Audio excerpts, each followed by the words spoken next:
My name is Don Holmes. I live in Sun City, West Arizona. In this community, we're all seniors.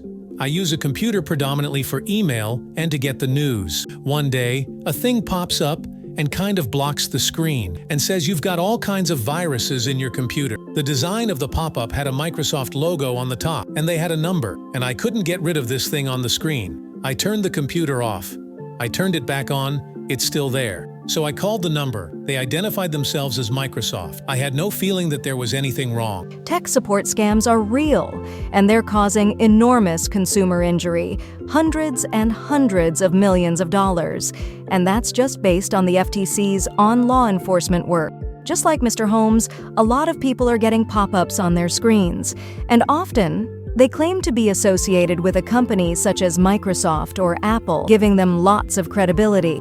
They told me they would clear what they considered to be malware in there. In order to clear it up, they needed to get into my computer and have my control of the computer turned over to them. So I gave them my password. They went in, the thing came off of the screen. When I went back to my computer the next day, I couldn't access my files.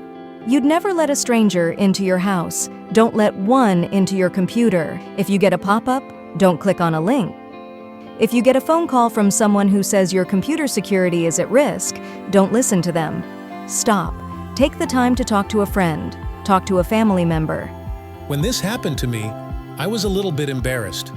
I consider myself fairly alert, but I was targeted, and I was scammed. I didn't really want to talk about this, but I realized that if I didn't talk about it, that if I didn't file the complaint with the Attorney General, that if I didn't file a complaint with the FTC, that I would have shrunk into myself. And by talking about it, by talking to all my friends, I began to realize that they also started talking, and they started indicating that they had experienced similar things. That kind of community, that kind of exposure, it's not an embarrassment. It's just something that happens when you're a senior. You have to talk about it to other seniors. What I would suggest is contact the FTC. They have a website. You can fill out a complaint online. We can be empowered with your family, your friends, and other people within your community to try to put a stop or at least protect ourselves from these kinds of scams.